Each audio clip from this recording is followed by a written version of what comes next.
This is Tamoor Hussain reading for reviewer Jordan Ramey. Assassin's Creed Valhalla embraces its series heritage and makes for a far more rewarding experience for long-time fans as a result, though newcomers can still enjoy Valhalla's combat and emphasis on exploration. The game's biggest narrative ramifications are largely deep cuts in reference to previous Assassin's Creed titles, but the looping structure of the overall narrative means you can still follow and enjoy Valhalla's story without years of time spent in the Animus.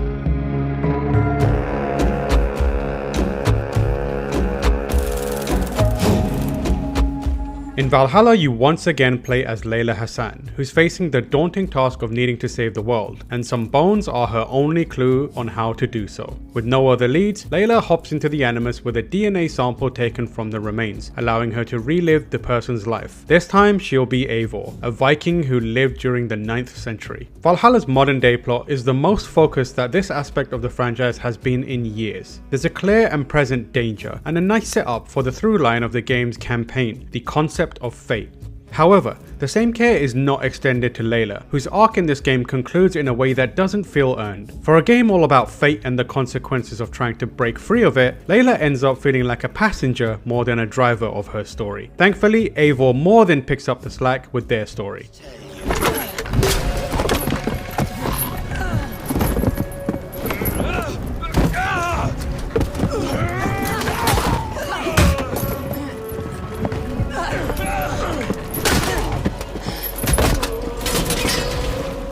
At the start of Valhalla, Eivor has a vision that foretells they will meet a terrible fate. Before they can make proper sense of the more minute details of the vision, however, their adopted brother Sigurd decides to leave Norway for England, prompting them to follow. The two re-establish themselves, but find their new home is now located at the centerpiece of several wars. Sigurd sets out to rule over or ally with each of England's 4 kings in order to carve out a safe plot of land for their clan, leaving Eivor behind to oversee their growing settlement.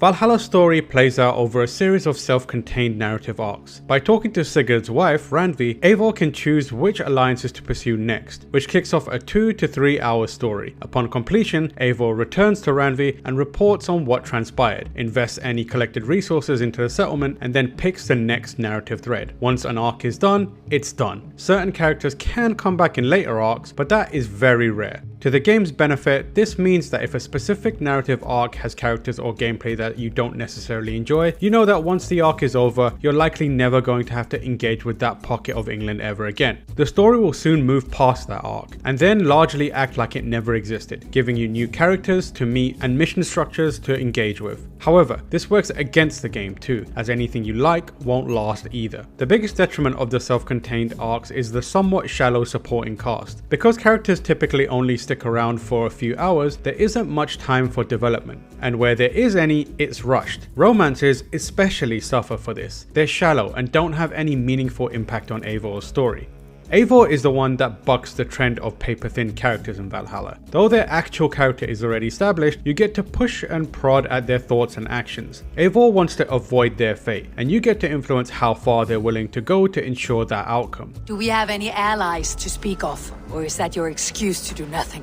The decisions you make determine how others view Eivor, which can result in slight alterations to how certain arcs and the campaign as a whole end. They're small changes that avoid outright redefining the timeline of real human history, instead focusing on giving you the room to somewhat shape Eivor into your desired protagonist. Eivor's lasting impact, or the potential for it, is also an effective driving force to carry players through to the end. Figuring out how a random Viking from the 800s will save the world in 2020 is an intriguing proposition, especially since Valhalla does a good job of laying breadcrumbs of knowledge and small revelations throughout its runtime to keep you chasing the answer to that question. Overall, this storytelling structure works out for Valhalla. Its pacing isn't without its issues. The opening hours are a slog to get through, for example, but once it hits its stride with memorable arcs and more things to do in the settlement, Valhalla starts to exhibit the kind of confidence you'd expect in the third go at an open world RPG style of Assassin's Creed. It just takes some time to get to that point.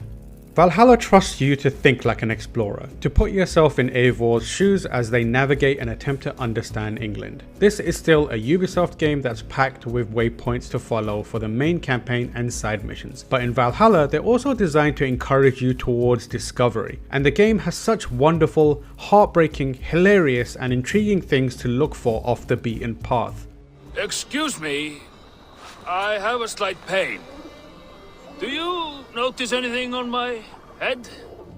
In its combat, you'll find the most agency in how you shape Eivor. Earning skill points allows you to invest in the constellation-like skill tree. The constellation of lines twist and turn on one another, allowing you to easily double back invest in more than one tree, while also having different branches of each tree cross over for more interesting build opportunities. You can respec Eivor's skills at any time for free, allowing you to easily reshape them if one combat style isn't to your liking. Regardless of where you put your skill points, Eivor is a badass raider who dual wields weapons with a frenzied intensity. Valhalla encourages you to fight aggressively. Eivor doesn't regenerate health and your healing rations are limited, so it's in your best interest to end fights as quickly as possible by assassinating an opponent or disrupting the tempo of their attacks with powerful strikes, counters or blocks. Button mashing will deliver you to an early grave. Strategically playing to your strengths is the only way to succeed against tougher foes. Abilities are where Valhalla's combat gets exciting. You can equip 8 at one time, allowing you to further define your ideal build for Eivor. Through both skills and abilities, and the way the game gives you the adrenaline needed to execute them, you're encouraged to begin fights with a quick, decisive strike, and then aggressively keep up the pressure to win. Valhalla also sees you fight your enemy with social stealth. This is used to great effect in some of the more tense story arcs, where Eivor is hunting members of the Order of Ancients in cities that the group or an enemy king controls, forcing them to blend in and parkour across rooftops until they can close in on their target.